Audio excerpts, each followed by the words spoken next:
Un cordial saludo, espero que se encuentren muy bien. Hoy tenemos una sesión más de nuestro espacio de política y medios de comunicación en el marco del proyecto de educación popular llamado Universidad Nómada. Hoy vamos a hablar de un tema muy importante para nuestro país, que es la reforma educativa que se ha propuesto desde el gobierno de Gustavo Petro, una reforma educativa que parece estar estancada y más con la salida del exministro Alejandro Gaviria, que indudablemente no era la persona idónea para hacer los cambios educativos que requería el país, y por eso hoy vamos a analizar qué ideas, qué tesis podría tener el Ministerio de Educación Nacional con la nueva ministra Aurora Vergara Figueroa. Y para eso vamos a analizar diferentes fuentes, empezando en primera instancia con el discurso en el contexto de su nombramiento. La ley 30 definitivamente hay que modificarla y esperemos que la nueva ministra Aurora Vergara Figueroa sea consciente de esto. Hasta el mismo Gustavo Petro en época de candidato lo decía, pero desde que es presidente pues no he tenido la oportunidad de escucharlo hablando de reformar esta ley que es tan nefasta para la educación superior en nuestro país. Para entrar en materia, vamos a analizar un poco el discurso de la posesión de la nueva ministra de Educación en Colombia, para que a partir de ahí saquemos nuestras primeras reflexiones. Muchas gracias a la gente que ya nos acompaña en este especial de nuestro proyecto de la Universidad Nómada.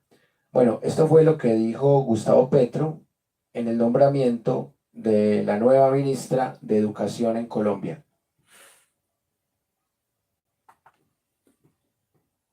He venido aquí varias veces, pero esta vez para entregarle a Chocó el nombramiento de una ministra, en primer lugar, que se crió aquí en Esmina, que ha estudiado, ha recorrido su vida académica, es muy importante, y que quisimos, primero como viceministra y ahora designarla ministra de Educación. Esta es la primera vez que hay una mujer negra como ministra de Educación.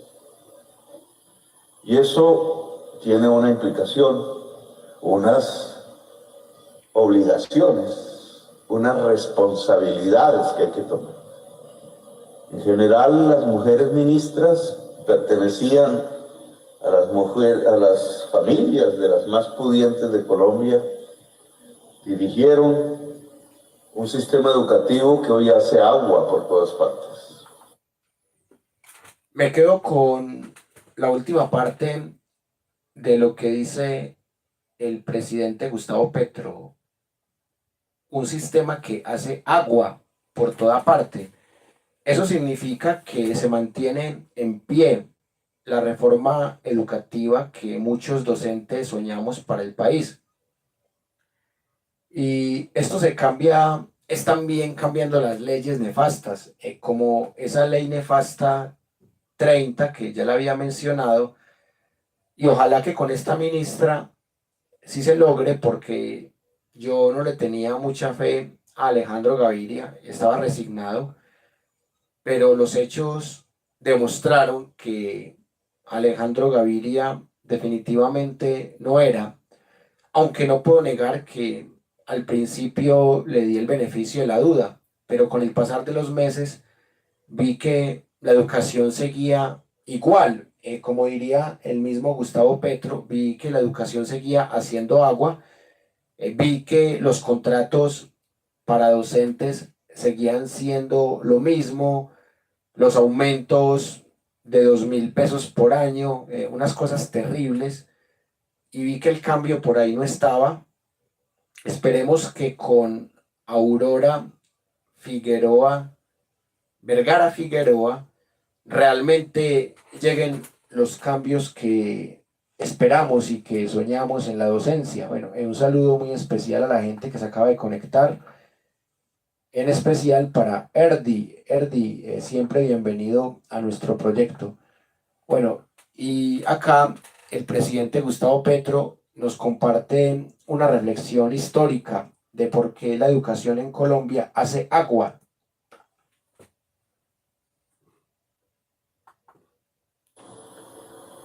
Por seguir la conducción de las reformas que Andrés Pastrana, en primer lugar, y Álvaro Uribe después hicieron de la Constitución del 91, recortando el crecimiento de los recursos de la educación. Totalmente cierto lo que dice acá el presidente Gustavo Petro. En el gobierno de Andrés Pastrana y en los dos gobiernos consecutivos de Álvaro Uribe Vélez hubo un recorte al presupuesto de la educación, y todo esto viene desde nefastas leyes como la Ley 30. Así que también tiene ahí su tajada el gobierno de Samper y el gobierno de César Gaviria. Estos gobiernos han hecho que las universidades del Estado tengan unas deudas multimillonarias, y también que las universidades, para poder pagar estas deudas, hayan terminado casi que en la ruina. Entonces, vamos a ver qué puede hacer acá el señor Gustavo Petro como presidente de la República y la señora ministra de Educación, nombrada hace pocos días, nombrada el 8 de marzo precisamente, Aurora Vergara Figueroa. Y acá también quiero decir que a estos gobiernos anteriores no les interesa la educación, no les interesa el bienestar docente, solo les interesa dar migajas al sistema educativo, un sistema educativo que también es nefasto en muchos aspectos cognitivos y pedagógicos que más adelante profundizaremos, pero uno sí espera que el gobierno de Gustavo Petro, a través, en este caso, de la ministra Aurora Vergara Figueroa, haga los cambios pertinentes. Por aquí veo que llega otro comentario de Erdi. Bueno, el tema de la devaluación del dólar. Estaba notando que el euro hace pocos días ya estaba 300 pesos colombianos más caros que el dólar. Yo nunca había visto eso, que el euro estaba a más de 5.000 pesos y el dólar a 4.700. Bueno, esta pregunta tiene que ver bastante con el contexto latinoamericano y de cierta manera afecta claramente, pero de todas maneras el monopolio del dólar también es nefasto cuando devalúa las monedas locales. El tema de los hispanistas, que minimizan las civilizaciones precolombianas, bueno, como la Mesoamérica y la de los Andes. Bueno, ese tema lo hemos hablado en el curso de Epistemologías del Sur, en el curso de Pensar la Historia, en el curso de Pensamiento Crítico y Nuevas Tecnologías, y realmente critico cualquier concepción que sea eurocéntrica e hispanista. De hecho, no nos salimos del tema porque una de las reformas educativas que yo espero del gobierno de Gustavo Petro es no depender tanto de los modelos eurocéntricos y anglocéntricos en la educación. Yo siento que nuestra educación en los diferentes niveles, en la básica, en la media, en la superior, sigue siendo una educación muy eurocéntrica y anglocéntrica. El sistema de calificación es algo totalmente impuesto por estos modelos hegemónicos. Y ojalá que, si no es este gobierno, sea un gobierno próximo el que cambie el sistema calificativo en la educación en Colombia, porque eso no sirve. Eso también hace agua, como diría Petro. Bueno, escuchemos la parte final de lo que dice el presidente Gustavo Petro sobre este tema de la nueva ministra de Educación y las reformas que se espera de dicho ministerio. La Constitución del 91 original había prescrito que los ingresos para la educación pública en Colombia debían crecer más que proporcionalmente que los ingresos corrientes de la nación. Un poco lo que haría un padre responsable, una madre responsable con su sueldo, dedicarlo fundamentalmente a la educación de sus hijos. Pues la Constitución quiso algo similar. Las reformas que siguieron después, una para beneficiar a los vaqueros. Andrés Pastrana quiso quitar unos recursos de la educación para salvar a los hombres más ricos de Colombia, los banqueros, en una crisis que por allá en el año 98 estalló, y después, de manera permanente, con el afán de abrir un espacio fiscal a la financiación de la guerra. Se volvieron armas, banqueros y armas. Un mensaje completamente diferente de lo que la constituyente quería, del gran pacto nacional que significa una constitución como la colombiana. Banqueros y armas. Es totalmente entendible lo que hicieron estos gobiernos como el de Andrés Pastrana Arango y el de Álvaro Uribe Vélez, porque ellos fueron elegidos para defender unos intereses económicos y politiqueros. Por eso es extraño que hayan uribistas pobres en Colombia, el complejo de Estocolmo. Las víctimas que se sienten identificadas y enamoradas de sus victimarios.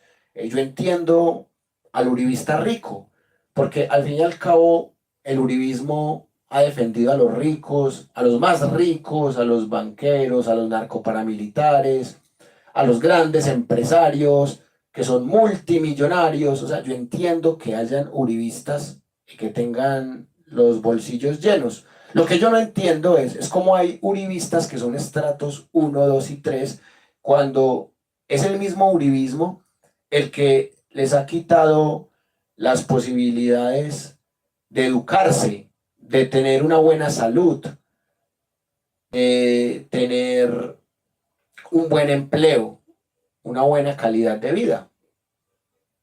Y yo lo interpreto como que hay mucho desconocimiento y mucha falta de educación. Precisamente eso es lo que falta en Colombia. Un modelo que no solamente mejore la educación en cobertura, sino en criticidad. Miren lo que está pasando incluso en algunas universidades privadas.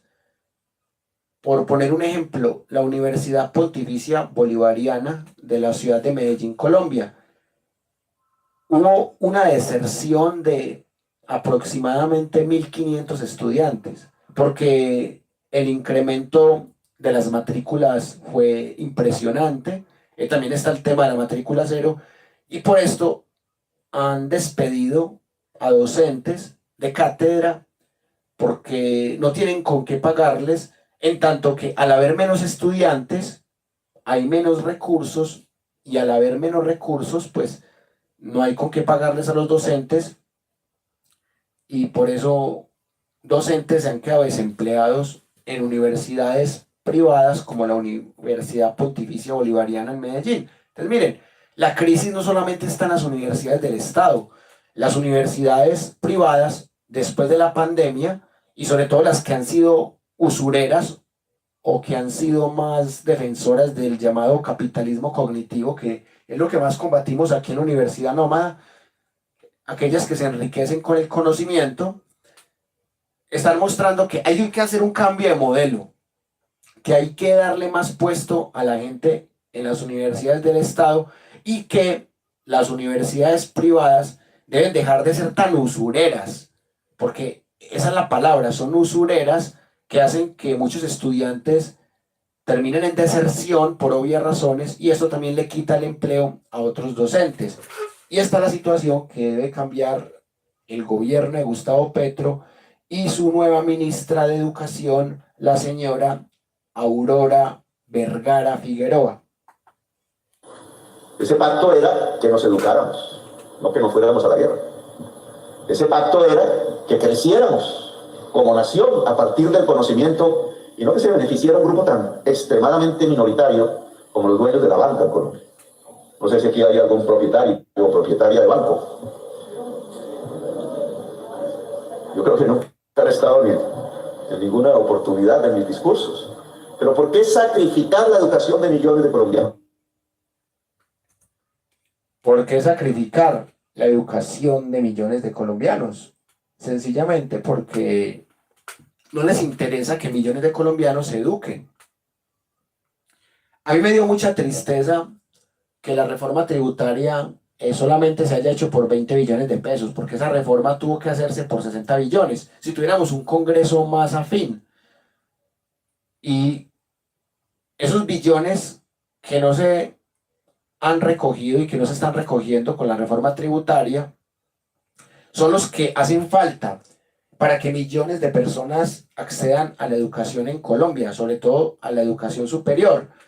Miren que solamente el 39% de los bachilleres de los últimos años han podido acceder a algún estudio en educación superior, lo cual muestra que hay una gran cantidad, aproximadamente un 61% de la gente que se queda como nini.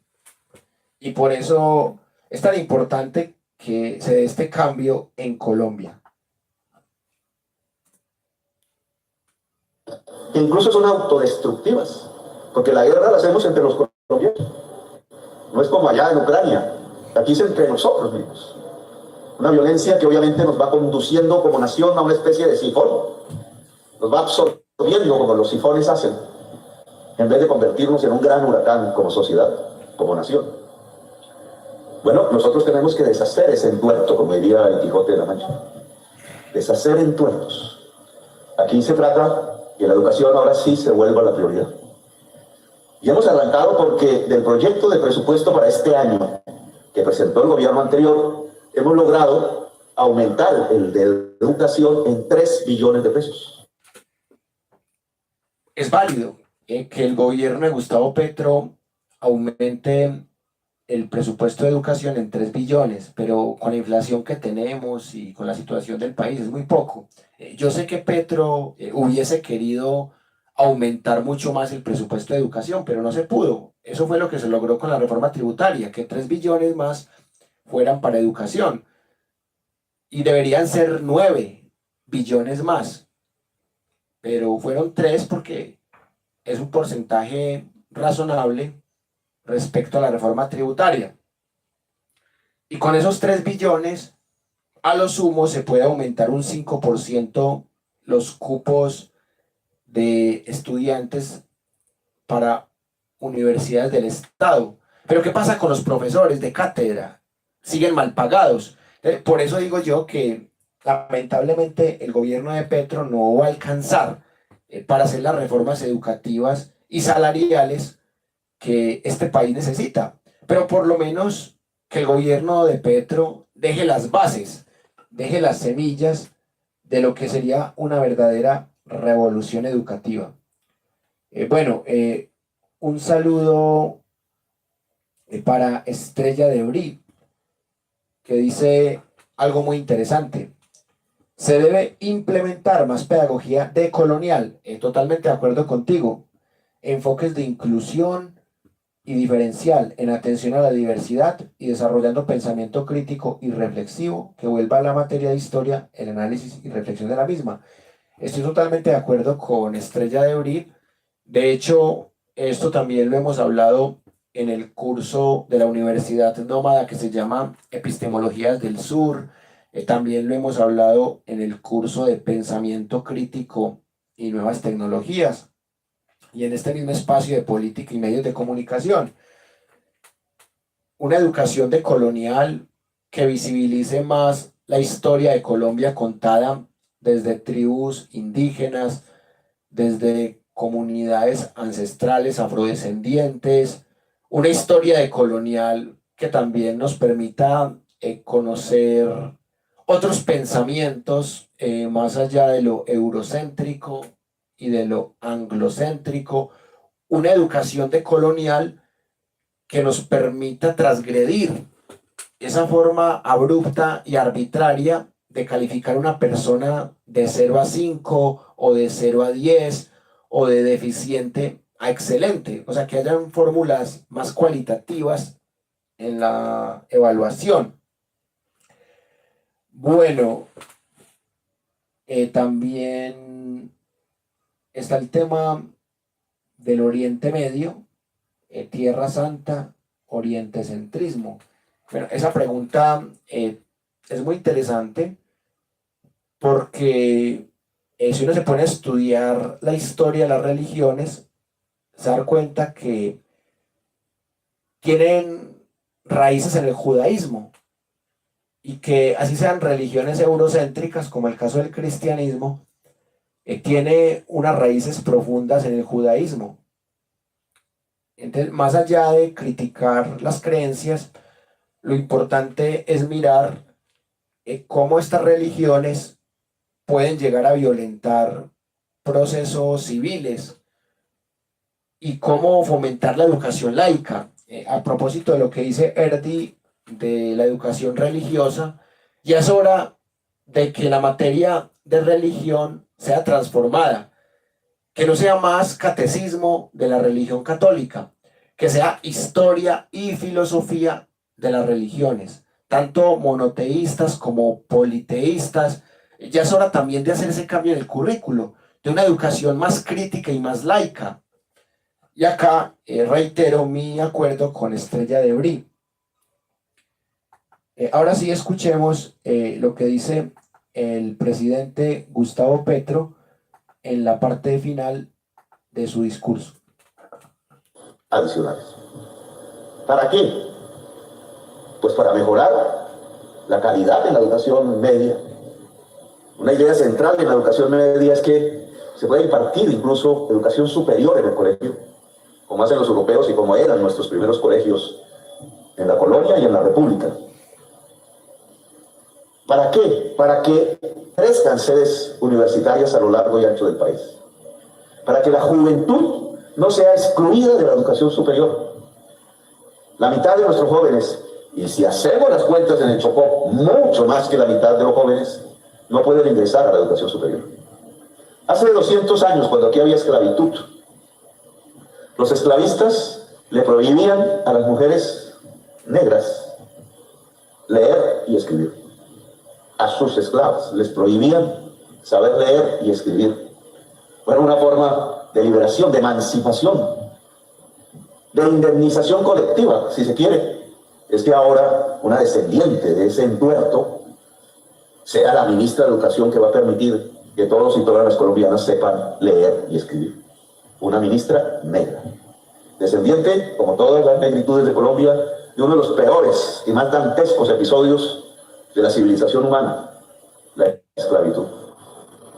Convertir a una persona en objeto para que genere riqueza para otro, hasta su muerte y la muerte de sus hijos y la muerte de sus nietos, y así casi hasta la eternidad, pensaban los esclavistas. Aquí con armas defendieron la esclavitud, como en Estados Unidos. Y aquí la población que sufría la esclavitud empezó a hablar de libertad, por eso existe Chocó. Acá quiero decir dos cosas sobre lo que dice el presidente Gustavo Petro. Primero, que me parece muy interesante el tema de llevar asuntos de la educación superior a la educación media. Es una estrategia innovadora, interesante, y yo pienso que también puede ser una oportunidad para que docentes universitarios tengamos posibilidades de ser docentes de la educación media. Por ejemplo, que la materia de filosofía se empiece a enseñar desde la primaria, tal y cual lo muestra el libro de Matthew Lipman, de Filosofía para Niños, O sea que un niño de 6 años ya puede filosofar. No es como se cree comúnmente que una persona solamente puede filosofar a los 15 años y pues, por eso solamente en el grado 10º, que antes le llamaban 5º de bachillerato, puede filosofar. Estoy de acuerdo con lo que dice Petro en ese aspecto de empezar a llevar materias universitarias al colegio. Y Petro es consciente que la mayoría del pueblo colombiano no tiene acceso a la educación superior. Eso lo muestran las estadísticas. Así que esa idea la apoyo totalmente. Y que también se lleve el libre pensamiento. Lo poquito de libre pensamiento que haya en las universidades se lleva a los colegios. Y así se puede hacer una revolución cognitiva, no del capitalismo cognitivo, sino de la universidad nómada. O sea, que hayan nómadas que lleven esos saberes a los colegios y que desde el primer grado del colegio, desde el primer grado de la primaria también, se empiece a pensar libremente. Por ejemplo, que haya una materia en donde se trabaje en las ideas de Estanislao Zuleta. Sería muy bacano.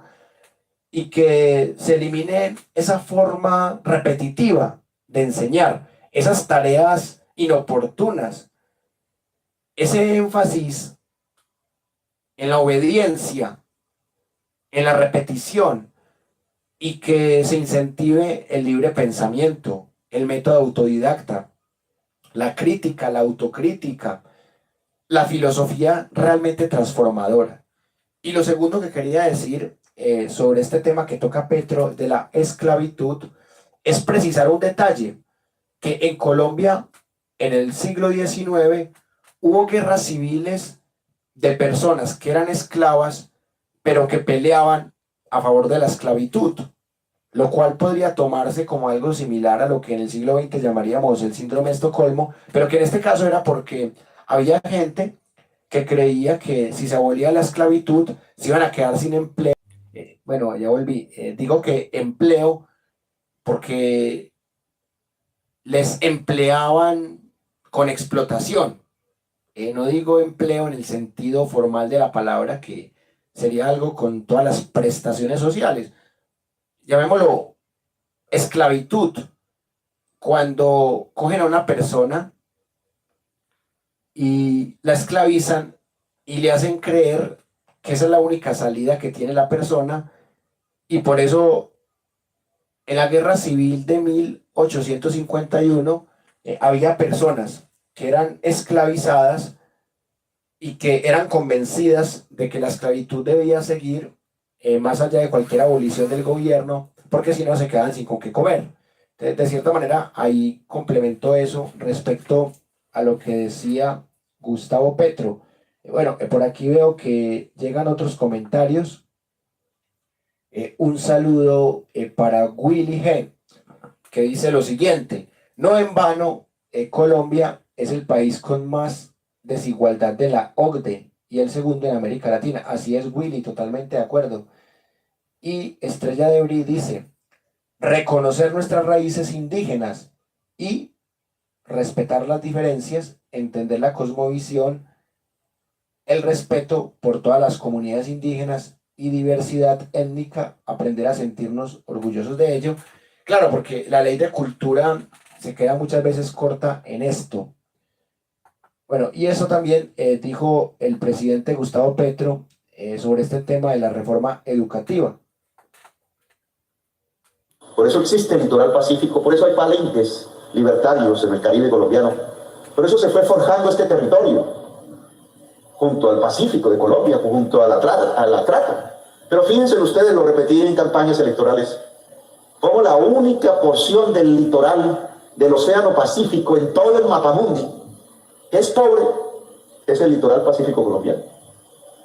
Sigan ustedes y recorran todo el litoral, tanto a este lado como al lado de los chinos, del Asia, de Australia, y no encuentran una porción de territorio más pobre que esta. ¿Por qué? ¿Por qué si el Pacífico es tan rico? ¿Por qué se ha visto florecer, como veíamos en las películas, el oeste de los Estados Unidos? California, su octava economía mundial. ¿Por qué si al sur, en nuestra propia América Latina, están grandes ciudades como Lima, como Valparaíso, como el Chile, pescador? Chile no es más sino un litoral pacífico absolutamente emprendedor. ¿Por qué si vemos por el Asia no vemos sino ciudades como Singapur o como el Hong Kong, o un emporio que crece y asusta incluso a la gran potencia mundial como la China o el Japón o los australianos anglosajones? ¿Por qué todo ese litoral es rico y la única porción pobre es la colombiana? Porque aquí vinieron los esclavos a liberarse, y porque los esclavistas castigaron entonces, con su mentalidad blanca y conquistadora, castigaron el territorio del negro y de la negra y lo excluyeron en la República, autoexcluyéndose, porque ese poder arcaico, anacrónico, premoderno que ha dominado a Colombia hasta hace unos meses, se estaba apartando del océano y de la riqueza, encerrándose en sus grandes ciudades andinas, no mirando el mar, no viendo las posibilidades que eso genera, no construyendo como la inmensa cantidad de las naciones del mundo la riqueza junto al mar, sino la riqueza en lo más alto de los Andes, como si fuese posible, como si fuese sostenible. Eso no es sostenible. Alguna vez criticaba en alguna reunión por aquí dormí. Yo también fui prisionero, compañera, yo estuve preso. Yo sé qué es eso, en mi juventud. Pero alguna vez aquí en una reunión criticaba cuando me decían, ¿qué es la prioridad de Quibdó? Y me decían, la carretera Medellín. Pero yo decía, ¿y acaso la plata no nos lleva al mar? Y del mar al mundo. La gran lucha entre lo que ha sido la concepción tradicional en Colombia y las posibilidades que realmente tendríamos si miráramos al mundo y no detrás de las montañas. Yo creo que hay una mayor posibilidad, la educación y el conocimiento. Yo creo que una manera de romper realmente las cadenas es pensando con claridad, pensando informadamente, pensando con el conocimiento detrás. Porque aquí no podríamos llegar en determinadas ramas del conocimiento humano a su frontera, a que más allá es lo inédito y lo oscuro y que pudiéramos avanzar. ¿Quién dijo que el cerebro humano es diferente dependiendo de la tonalidad de su piel? Eso lo pensaba Hitler. Hay una serie de Hitler minúsculos que se nos meten en el cerebro como prejuicios. De ahí el nacimiento de los racismos, de la xenofobia. Creer que hay una raza superior y creer que esa raza superior tiene la piel blanca. Eso fue lo que condujo a la esclavitud. Y eso fue lo que condujo a la enorme guerra mundial y a decenas de millones de personas asesinadas en el viejo continente. Pues yo como sé que no es cierto, que el cerebro de un negro es lo mismo que el cerebro de un blanco, como lo decía en campaña, que el cerebro de una mujer es igual al cerebro de un hombre, que el cerebro de alguien con piel amarilla es igual que el cerebro de una persona con una tonalidad cobriza, que el cerebro de un colombiano es igual que el cerebro de un norteamericano, no hay diferencias. Por esa igualdad de los cerebros, que es quizás la democracia plena, la democracia de los cerebros. La palabra igualdad se vuelve concreta, pero se vuelve concreta si son los cerebros, es la unidad del pueblo, y se vuelve concreta si los cerebros se cultivan, se cuidan. Cultivar el cerebro es como cultivar la tierra. Esa palabra cultivo, que viene del latín, asemeja cultivo en la agricultura a cultura. El cultivo del cerebro como la tierra es la cultura. Bueno, y esa cultura se puede presentar a partir de la educación. Así que la presencia de la ministra Aurora tiene que ver aquí con la lucha por una nueva emancipación. La lucha por una nueva emancipación, democratización de cerebros, no racismo.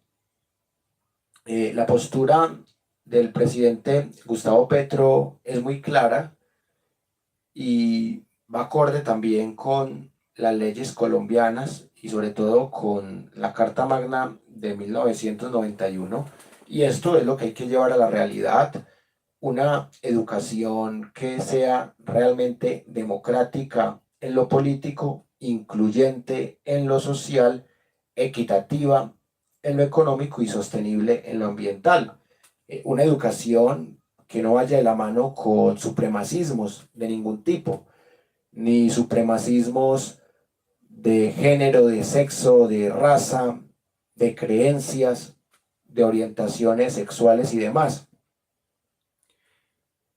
Y lamentablemente algunas personas siguen creyendo que la educación solamente es para personas privilegiadas que tienen con qué pagarla, o sea, que el Estado no tiene por qué meterse en eso, que el que no tiene con qué pagar, que no estudie.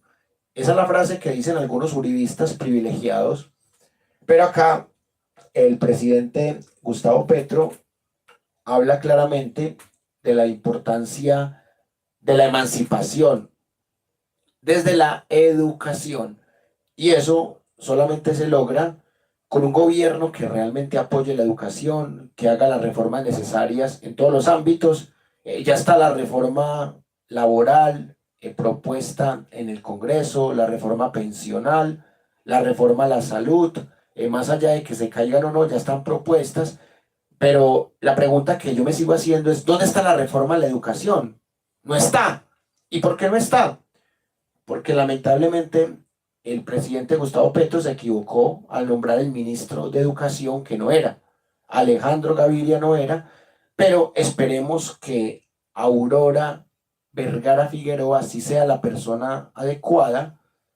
Confiamos en que sea la persona que haga esta revolución y estas reformas educativas que tanto necesita la República de Colombia.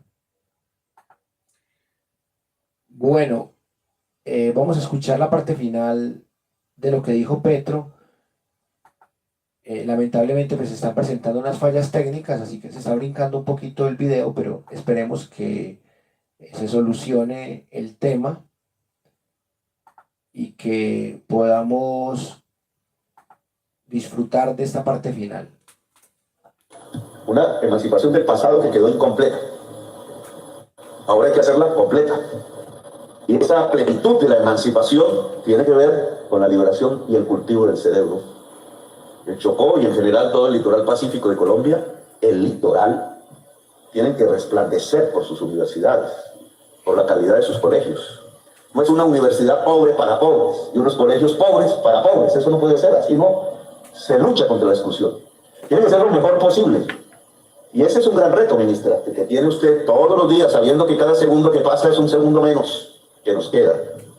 Por tanto, hay que, en cierta forma, desesperar, en cierta forma, ansiar, en cierta forma, acelerar todos los procesos, quitando los obstáculos que siempre habrá para que se pueda volver realidad lo que estamos proponiendo y lo que estamos diciendo.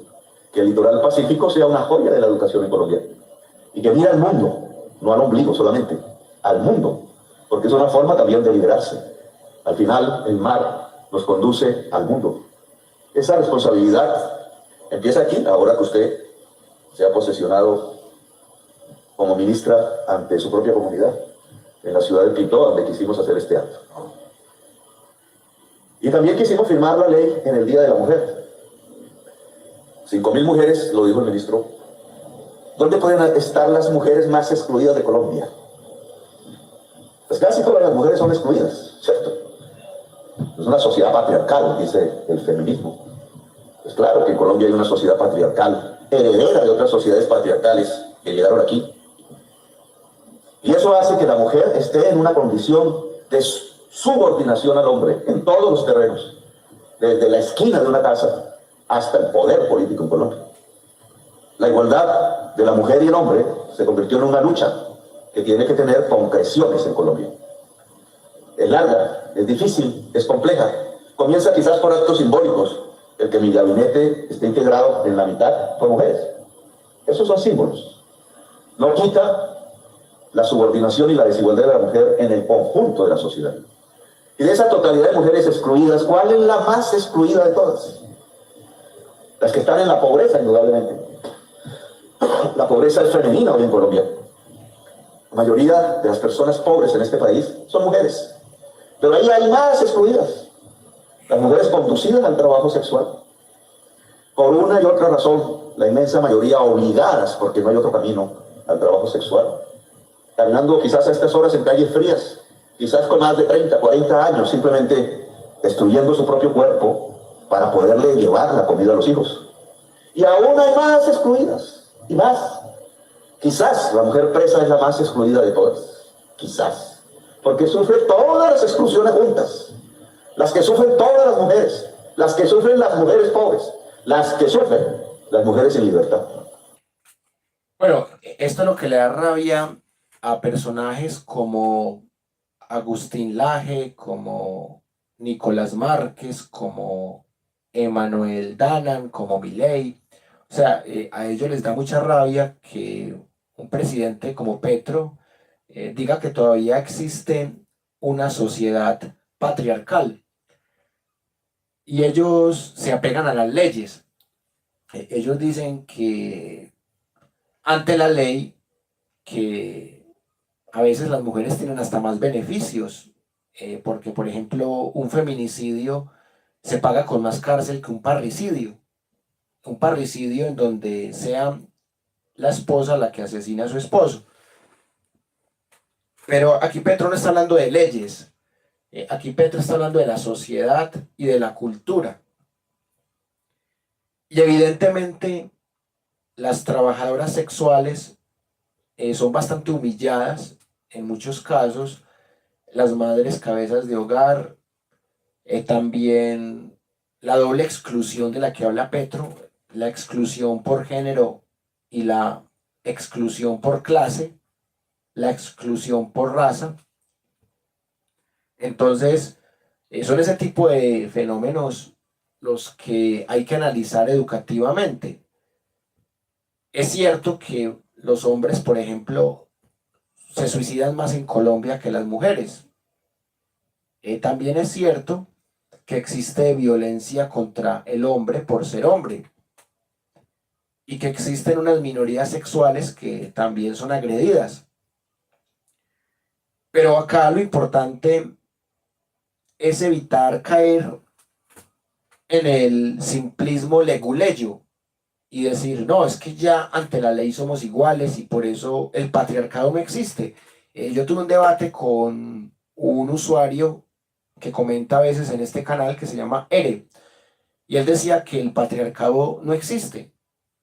Y yo le decía que en Occidente todavía existía algo de ese patriarcado que se refleja en la violencia sexual contra mujeres, en la violencia contra hombres también.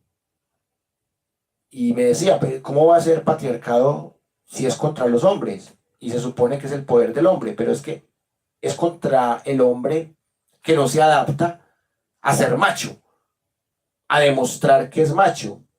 ¿A cuántos hombres no los han agredido por que no probaron que son machos o porque no pelearon a los golpes? ¿O a cuántos hombres les hacen bullying porque no son varoniles para irse a los golpes? Son muchas cosas ahí para analizar.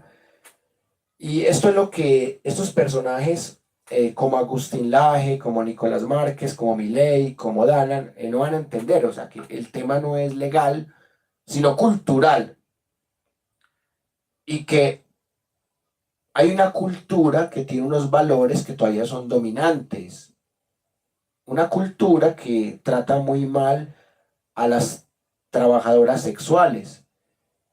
Y que si la trabajadora sexual hace parte de una disidencia sexual, la tiene mucho más difícil. Yo creo que el presidente Petro aquí la tiene clara en este aspecto. Bueno, y esto fue lo que Gustavo Petro dijo en la parte final de su discurso. Mujeres madres sin libertad, que es como conducir a la sociedad a mayores niveles de criminalidad.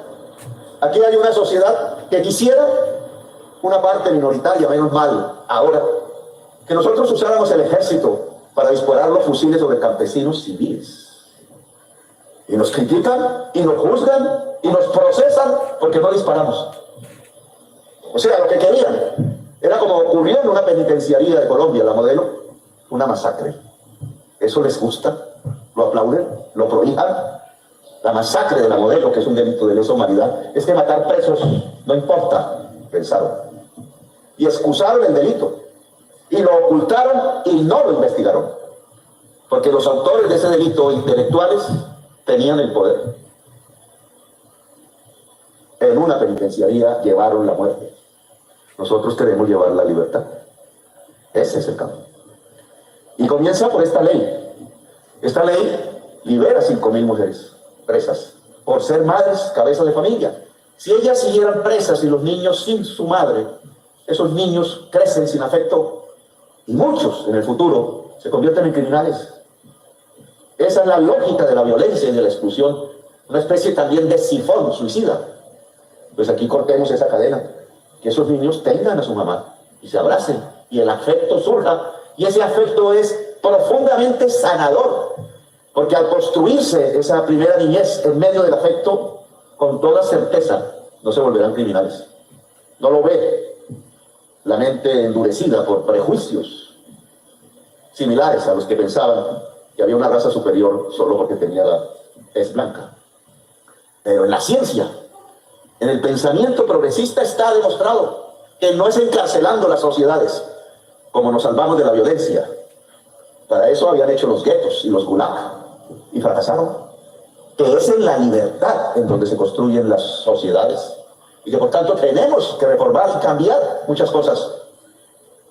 ¿Cómo así que liberar campesinos que cultivan hoja de coca porque este país y este estado no fueron capaces de construir una reforma agraria, de entregarle tierra fértil al campesino, de ayudarlo a producir alimentos, y lo expulsaron incluso con armas, con sierras eléctricas, descuartizando cuerpos, con masacres y fosas comunes? Lo desalojaron para que fuera a parar a los páramos o a los barrios pobres de las grandes ciudades donde sus hijos, sus hijas no tenían otro camino que el trabajo sexual, dejando la tierra y el surco y el alimento o las selvas.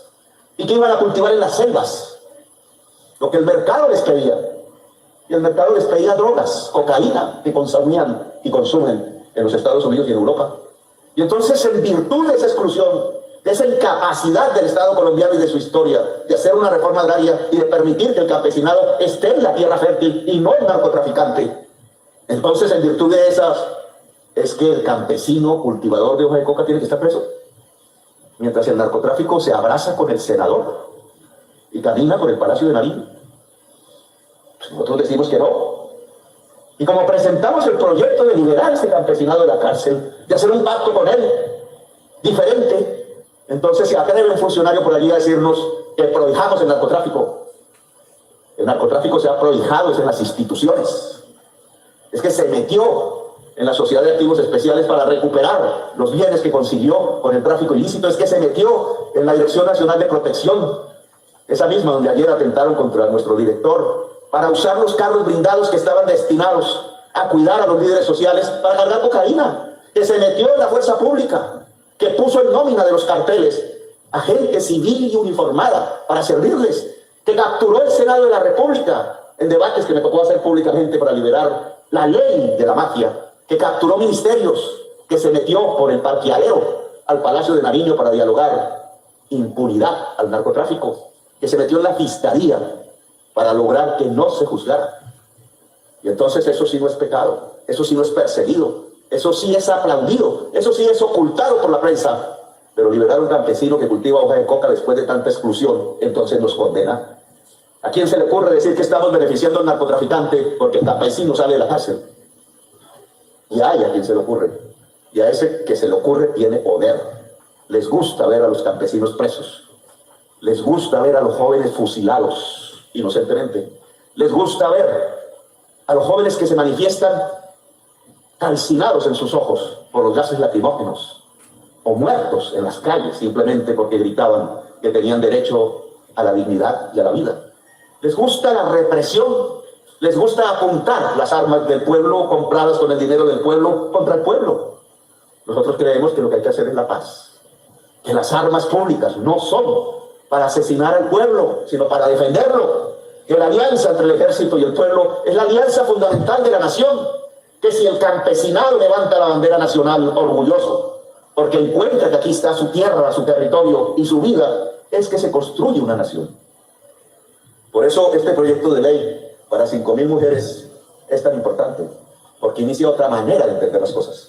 Que la presa se junte con sus hijos liberada, que el amor se pueda producir y no sea interrumpido por las cadenas, que quitar esas cadenas entre el amor es lo que nos permite ser una mejor sociedad, que se puede empezar a construir la igualdad entre la mujer y el hombre si liberamos a la mujer de la cárcel, 5.000 madres que van a encontrar a sus hijos. Este es el proyecto de ley que yo voté siendo congresista de la Comisión Primera del Senado y que ahora, qué paradoja, no lo sabía en ese momento, como presidente de la República firmo para que se convierta en ley de la República.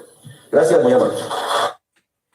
Bueno, esto último que dice el presidente Gustavo Petro es bastante polémico, porque ya lo hemos discutido con el tema de Bukele. Bukele tiene un pensamiento más uribista, él considera que la mano dura y también como típico uribismo, la doble moral, que ya sabemos que Bukele tiene escándalos, Bukele tiene elementos de corrupción. Y por otro lado, la tesis de Gustavo Petro, que a la derecha no le gusta, porque a la derecha le gusta la bala, le gusta que el ESMAD, que la policía y el ejército maten campesinos, maten indígenas, maten gente que protesta de manera pacífica. Y yo estoy de acuerdo con Petro, porque sé que es difícil el cambio que propone Petro, porque es un cambio desde la educación, y esta ley sí que es polémica, esta ley de mujeres cabeza de familia en materia de política criminal y penitenciaria, o sea, que sean liberadas 5.000 mujeres presas, que sean cabeza de hogar.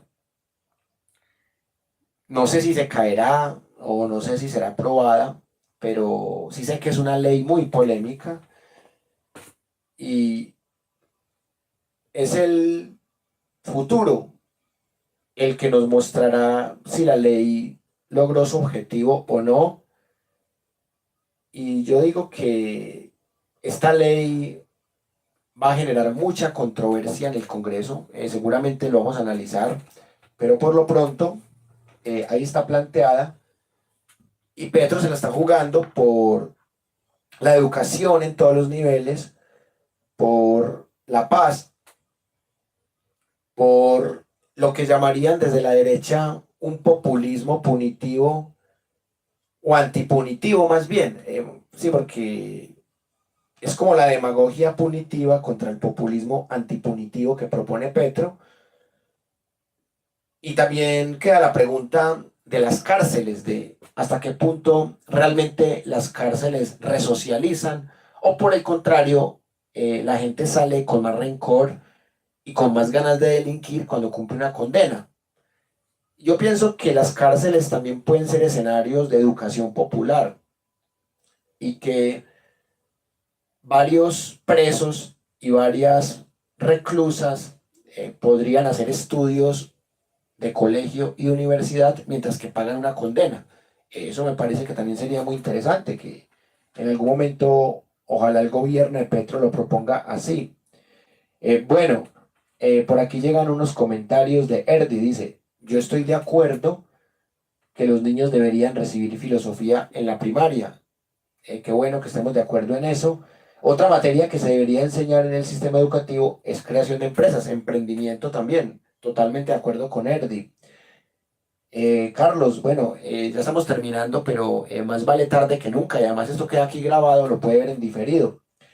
Dice Carlos, la reforma a la justicia hay que hacerla y medir los resultados, pero al igual que con la paz es un problema multidimensional, salen las presas, pero hay que hacer más. Sí, ese tema de la reforma a la justicia debe ser discutido con lupa, con argumentos, con crítica, con autocrítica. Y acá se junta el tema de la reforma educativa con el tema de la reforma a la justicia, dos reformas que están pendientes en el gobierno de Petro.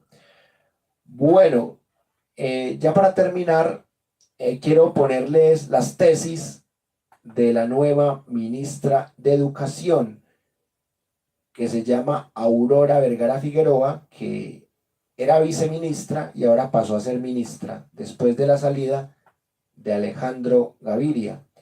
Vamos a escuchar lo que dice. Yo soy Aurora Vergara Figueroa, soy una mujer afrocolombiana que nació en Cali y que fue criada en Ismina, Chocó, un territorio de gente muy trabajadora y muy dedicada. Soy socióloga de pregrado, de maestría y de doctorado y he trabajado por muchos años en el campo de estudios de la diáspora africana, enfocándome en el desarrollo de estrategias para fomentar la diversidad, la equidad, la inclusión y múltiples formas de accesibilidad. Yo me gradué de una escuela normal superior, se llama la Escuela Normal Superior Nuestra Señora de las Mercedes en Ismina, Chocó. Desde muy pequeñas, nuestras maestras nos enseñaban la importancia de la educación, la importancia de formarnos para transformar el sistema educativo, para ofrecer nuevas herramientas. Hoy, como viceministra de Educación Superior, asumo este reto maravilloso para responder a ese momento histórico del país. Nos hemos planteado grandes metas para responder a las exigencias de la ciudadanía. Estamos pensando en la revolución de la infraestructura educativa en las regiones que más lo requieren. Estamos pensando en aumento de cobertura para garantizar que muchas personas que necesitan acceder al sistema de educación superior en sus múltiples manifestaciones puedan encontrar una oportunidad para alcanzar la formación de sus sueños. En estos 100 días, el equipo de trabajo del Viceministerio de Educación Superior ha avanzado de manera decidida y rigurosa en múltiples cambios. Lanzamos la Comisión de Reforma a la Ley 30 de 1992 como un escenario de diálogo, de escucha, de concertación para asegurarnos de que se revisa el modelo de financiamiento de la educación superior en Colombia. Hemos avanzado de manera significativa en la transformación del sistema de aseguramiento de la calidad. Estamos haciendo un trabajo que ha tenido unos resultados muy importantes para las instituciones de educación superior y que a medida que van pasando los días encuentran el camino adecuado. Hemos encontrado rutas para agilizar nuestra respuesta a los procesos de convalidaciones, a los procesos de registro calificado y de acreditación institucional. Hemos avanzado en la promesa de condonaciones en el ICETEX y de humanización de la entidad. Hemos avanzado en múltiples plataformas de diálogo, en la mesa de concertación y de escucha también, con las múltiples plataformas estudiantiles, con los gremios, rectores, rectoras, en sus múltiples asociaciones. De esta manera avanzamos en nuestro propósito de fortalecer el sistema de educación superior para que ofrezca educación de calidad y pertinente que consolide una sociedad del conocimiento en el que se reconozca la dignidad de cada persona. Bueno, esas son las tesis de la nueva ministra de Educación en Colombia, que esto lo dijo cuando era viceministra, y ahora que es ministra, pues con razón y con mayor razón deben aplicar esto. Lo que más me gustó de lo que ella dijo fue la reforma a la ley 30, o sea, una ley nefasta que al principio de este video se los dije, que es una ley horrible, que tiene que ser cambiada para poder pensar de otra manera la educación superior, para que el docente de cátedra no sea llamado más contratista, sino que sea realmente un funcionario, un servidor público que tenga un contrato digno y no por horas, y que se le paguen vacaciones y demás. Y también esto debe ir acompañado de una reforma laboral que venga también desde el Ministerio del Trabajo, una reforma laboral que ojalá sea también aprobada. Y sí, me gusta el perfil que ella tiene, el enfoque, y esperemos que le vaya muy bien a la nueva ministra de Educación, Aurora Vergara Figueroa. Por aquí veo que llegaron unos comentarios más. Nelson, buenas noches. Dice, el artículo 100, donde habla de las pruebas tipo ICFES en el nivel preescolar, habla de la propuesta en el Plan Nacional de Desarrollo. Gracias ahí por citar este artículo. Y claro, eso también fue producto de los 51 diálogos regionales y esperemos que ese Plan Nacional de Desarrollo se cumpla a cabalidad. Carlos dice, las reformas causan cierto temor, pero hay que hacerlas sin miedo, a ver si tenemos mejores resultados. Así es, Carlos, hay que hacerlas. La educación financiera, muy buena propuesta la de Erdi. Gracias, Nelson, por compartir este aporte, es con mucho gusto. Bueno, yo solo tengo dos conclusiones.